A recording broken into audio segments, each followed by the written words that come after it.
Thank you for tuning into this episode of Northwest Fishing Fanatics River Fishing with Gene. That's me, your humble host. I'm on the Cowlitz River, and today we are going to throw the kitchen sink at these fish. I'm going to pull a Brad's Wiggle Wart around. I'm going to throw spinners. I'm going to bopper dog egg. I'm going to float eggs. I'm going to twitch some jigs too. So stick with me. This journey started in the 60s, and I have fished from Alaska to Florida, hunted the Arctic for caribou, and combed the coastlines of Kodiak and the Aleutian Islands in search of meaning and purpose. These excursions exemplify a deeper understanding of success beyond that of just catching fish or bagging big game. They are about the chase and learning who you are.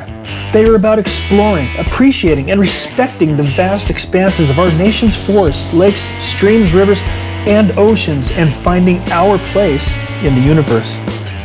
My name is Gene Quinney. These are my stories, this is my life, and these are my adventures.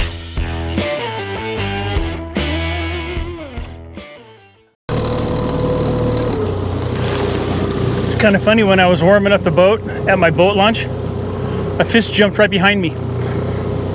Makes me think, what am I doing up here? Oh well. You just never know. I mean, look at that clump of eggs right there. I don't know if you can see it, but man, it looks juicy and beautiful. I'm right on the fishing boundary right now. There's a boundary marker post up here. You can't fish from a floating device above that line.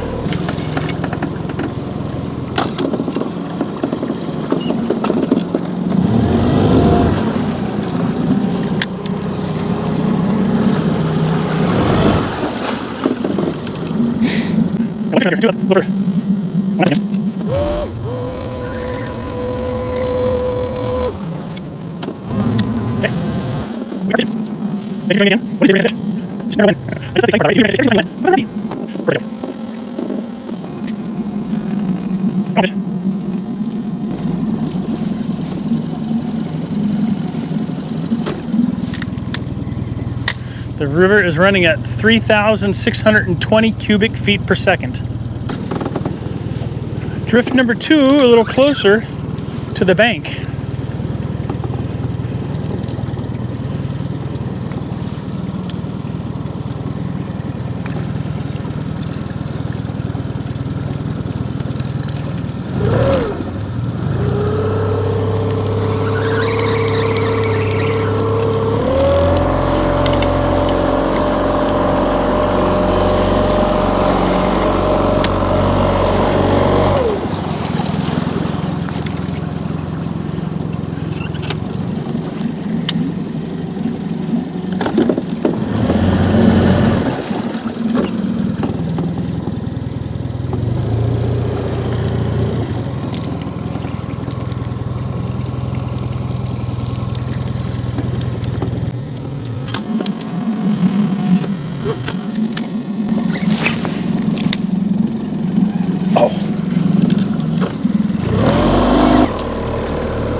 Must have been someone's line.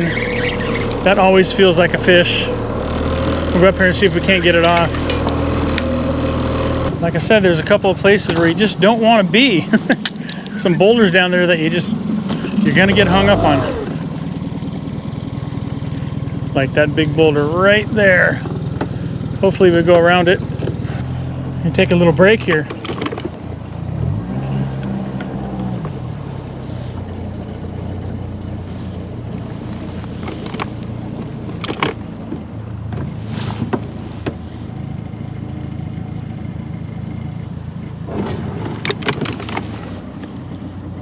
Okay, well, I made a few drifts, no luck, but in years past, I've always been able to, twitch jigs in this slough right here when there was a lot of coho. So, let's change gears a little bit, do a little twitching with this fella right here. Whoa, where are you at? That guy right there.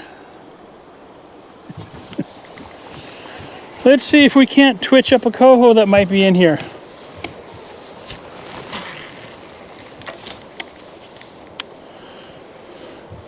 I have in years past come in here and actually limited out on nice chrome fish in this same exact spot.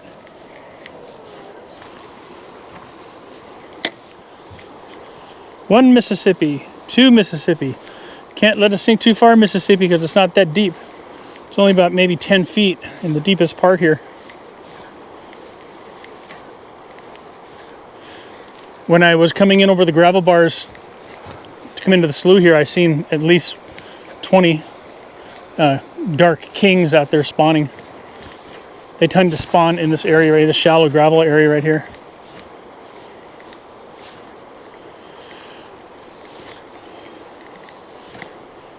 I think I'm going to make a few casts here and then go down around the corner to my buddy's property and see if I can't twitch something up in front of his place. Back in the day when me and my dad had our Valcos, our 17-foot Valco flat bottom boat. Let me show you a picture of that. Yeah, oh, I said it was going to be the last cast. Okay. Yeah, in that boat, that was back in the day, you know, when we used to come up here and just catch fish after fish after fish. Ugh. Splash that right in my face. Okay, we're gonna zip around the corner down to my buddy's property and we're gonna fish out in front of it. Oh. You've seen me catch fish there before. Whoa, it's a sturgeon! Let's try to do it again.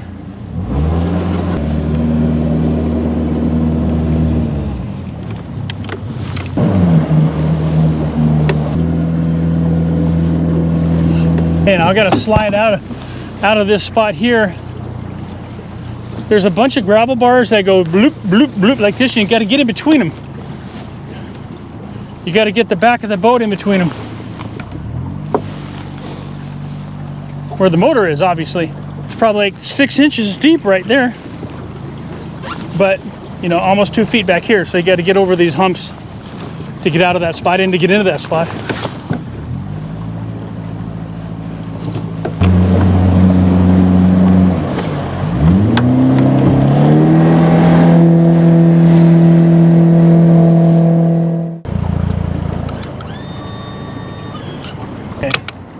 We'll just go with that.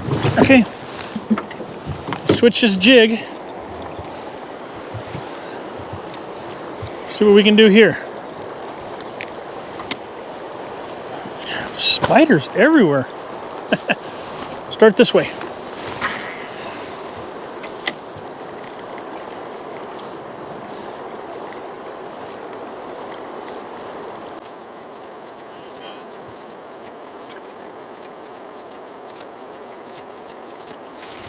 Come on, fish.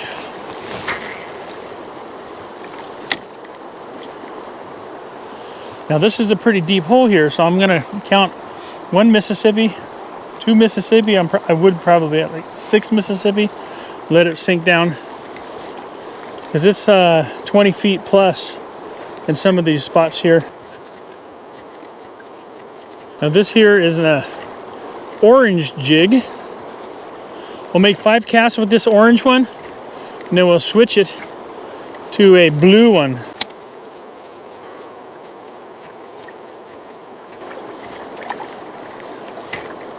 These ducks are coming to visit me.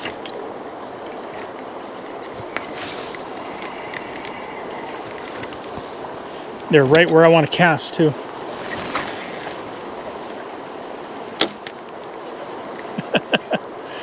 I think they turned to the jig as I threw it behind them.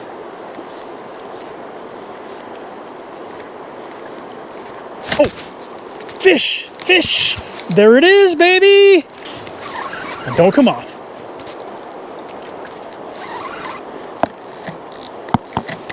Make sure my drag is set properly in case he wants to run.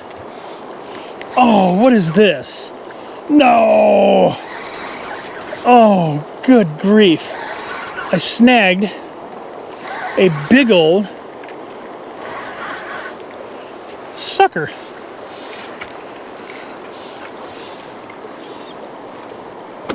I kind of had a feeling it didn't feel like a salmon.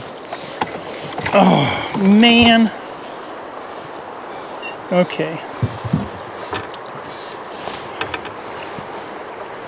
Look at that ugly guy.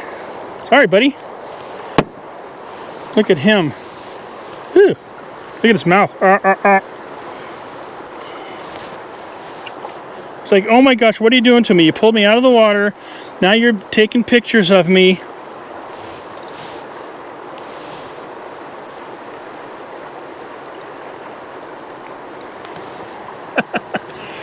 Let's put him back. Let's put him back. There he goes. That was a little bit of excitement.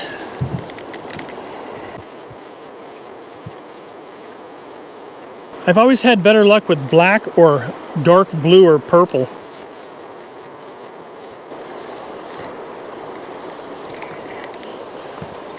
Switch out jigs. Look at that one. Isn't that a beautiful jig? That's got to catch something, right? Now, I don't do an improved clinch knot ever. I just use your regular fisherman's knot, your regular clinch knot. I don't lube it either. I just pull her down snug. And you might notice that I have braid on this. It's 20 pound, no, I think it's 20 pound braid. And it goes down here to a 15 pound header, top shot. It's really super short. It's only like 2 feet. And I do that so I can easily tie on and off different jigs with the mono. And then if I accidentally snag something, you know, and break it off, it'll break off the mono instead of the, you know, a bunch of line if I was only using mono on the entire reel. Because when the fish are really thick and you're twitching like this, you know, sometimes you do snag things, just like, you know, that sucker fish. Okay, I floated some eggs for a while to no avail. So I've got a spinner on now. This guy right here. See what this guy can do.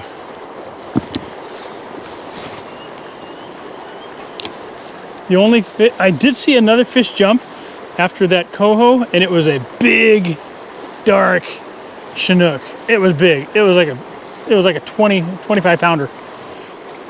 Came flying out of the water, giving me the finger. So I'm just floating around this hole right now, tossing this spinner around. Seems to me like there should be a fish in here somewhere that wants to play. Oh man, come on.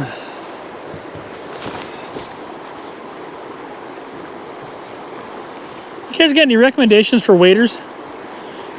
I bought these waders here. These waders are Wright McGill, and apparently they don't make men's sizes anymore.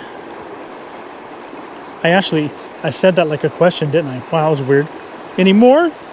Anyway, all I could find is women's sizes in these Wright McGill waders. And I've had these for probably 20 years, and they work fantastic. They're not leaking. They're just a little funky. So I'm thinking about getting new waders. I know Sims is good, but it's expensive, and I'm not an expensive spending kind of dude. You know, I like buying middle of the road stuff that works, like just like this. You know, these were when I bought these, they were like 150 bucks, 170 bucks. But I've had them all these years, and I've never had one problem with them. There we go.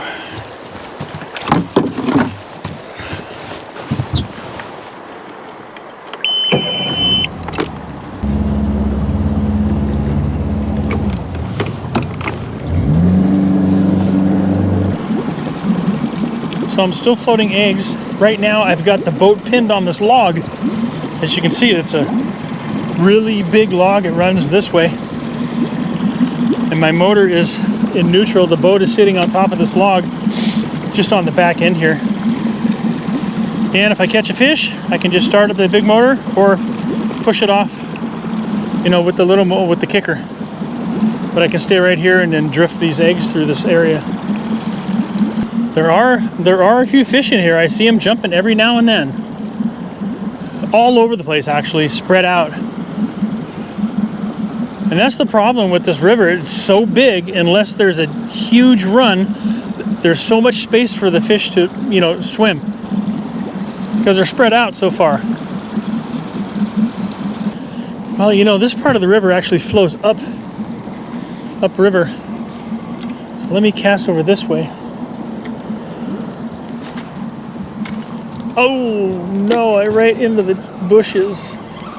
Okay, good. Got it out. If I can keep it out of the bushes right there, which isn't gonna work. I'm too close. I'm too close.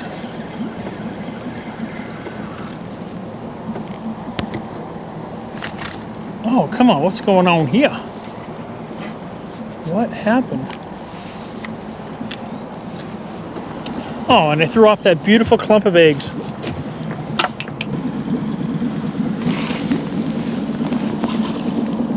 Okay. If you get it just in the right spot, the current actually runs up river on this side. And it's really deep over here. It's actually where I hooked that sturgeon. Pretty sure if I just go forward, I'll slide right off the log because the log goes down river or goes this way. How many casts can a man make?